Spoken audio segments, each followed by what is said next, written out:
14 étages.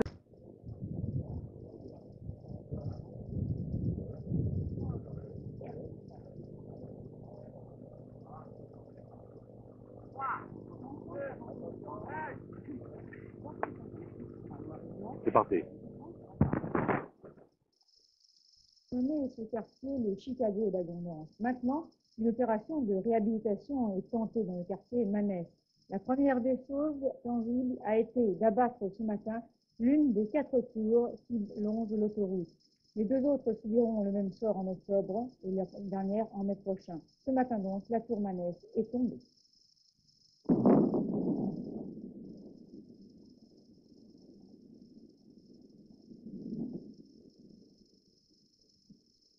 Un nuage de poussière. Voilà tout ce qu'il reste de la tour. Il aura fallu moins de 10 secondes pour que s'abatte cette tour construite il y a moins de 20 ans, pas encore payée, et qui fut le témoin de la lente dégradation d'un habitat mal conçu qui s'était peu à peu transformé en ghetto de la misère, responsable de tous les maux dont souffrait Agondange. Pourtant, il y a 20 ans, il faisait encore bon vivre dans les tours du quartier Manès. Au début, c'était très bien. Ah oui, on était très bien. Les appartements sont bien, très bien, mais ça s'est dégradé. Alors, bon, il y a les gens qui ont dégradé, les gosses, tout ça. Et puis, ce bloc ne faisait peut-être pas grand-chose aussi. Alors, les gens voyant que ce bloc ne faisait rien, ils ont continué à dégrader. Et puis voilà. Il y avait la délinquance aussi ici. Oh oui, enfin, moi, la délinquance, j'ai pas eu beaucoup à m'en plaindre. Vous savez, les jeunes, bon, ben, ils sont tous les mêmes, c'est les prend comme il faut. Alors, j'ai pas eu beaucoup à m'en plaindre. Au contraire, non. Peut-être qu'ils ont fait des choses. Mais je sais pas, j'ai jamais vu. Enfin, les enfants, j'ai des enfants qui ont vécu ici longtemps. J'en ai 3 qui sont nés dans le quartier. Alors, oui, alors, je sais pas, non. Moi, j'ai de la délinquance, je n'ai jamais vu. Personnellement, non. Alors, je sais pas. La famille Zitouni, l'une des 10 dernières à habiter les tours. Ils payent régulièrement leur loyer, 1300 francs pour un F3 par mois. Si l'intérieur est accueillant, le reste de la tour est en complet état de délabrement. Pas beau ici. Qu'est-ce qui est pas beau? L'escalier, les ascenseurs, pas facile à mesure. Chauffage, l'eau froide. On cherche l'eau d'eau, hein. Vous n'avez pas d'eau ici? Non, non. Combien de fois ils les arrêtés, hein? Quel robinet. On cherche la flotte d'eau, hein. Pour réhabiliter ce quartier, ne restait plus qu'une solution, préconisée d'ailleurs par les associations de locataires, le dynamitage. Après avoir étudié toutes les autres solutions, notamment la modernisation complète, notamment la réutilisation de ces bâtiments, nous n'avons pas pu trouver d'autres solutions que malheureusement, je dirais, que la démolition de ces tours. Alors qu'est-ce qui va se passer avec tous ces gravats que nous avons là? Ces gravats vont servir à créer un mur anti-bruit au bord de l'autoroute, puisque comme vous le voyez, nous sommes très très près de l'autoroute.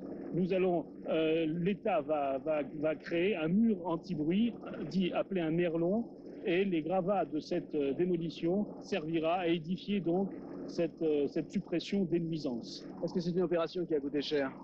L'opération d'ensemble, c'est-à-dire démolition, relogement et surtout remise en état des terrains et création d'espaces verts, coûtera environ 7 millions de francs.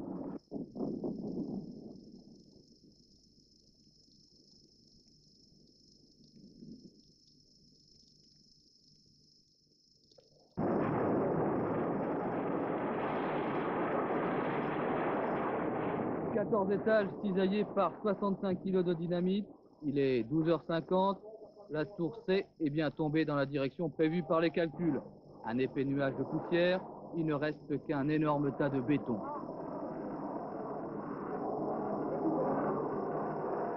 Mais revenons quelques heures en arrière. Depuis plusieurs jours, 2 sociétés de démolition préparent le chantier. La structure de la tour est fragilisée et découpée. Les charges de dynamite placées à la base, ce qui permettra un cisaillement. Un quart d'heure avant l'explosion, la circulation est totalement interdite sur l'autoroute et les immeubles alentours évacués.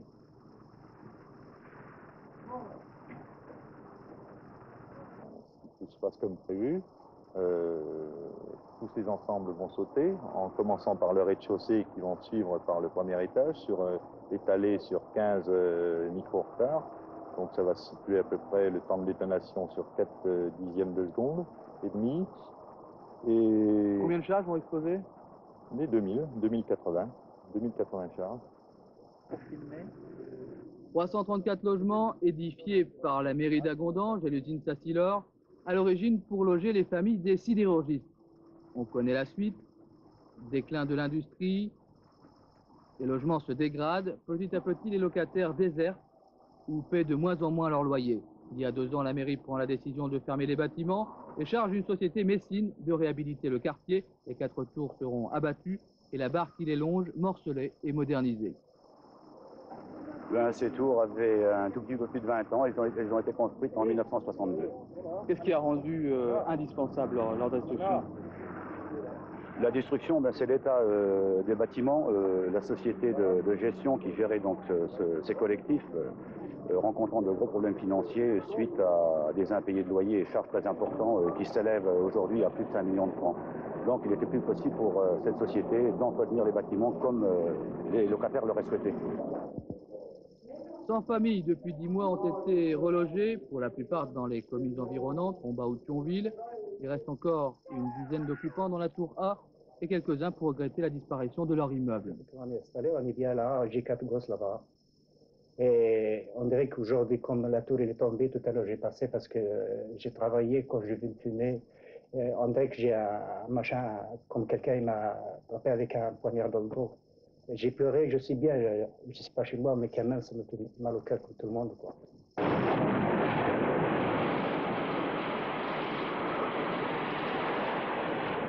Les tours B et D seront elles aussi dynamitées dans quelques semaines et les débris serviront à édifier un mur anti-bruit le long de l'autoroute.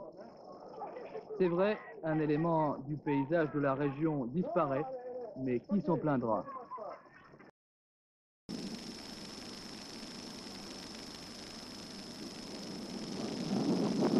Des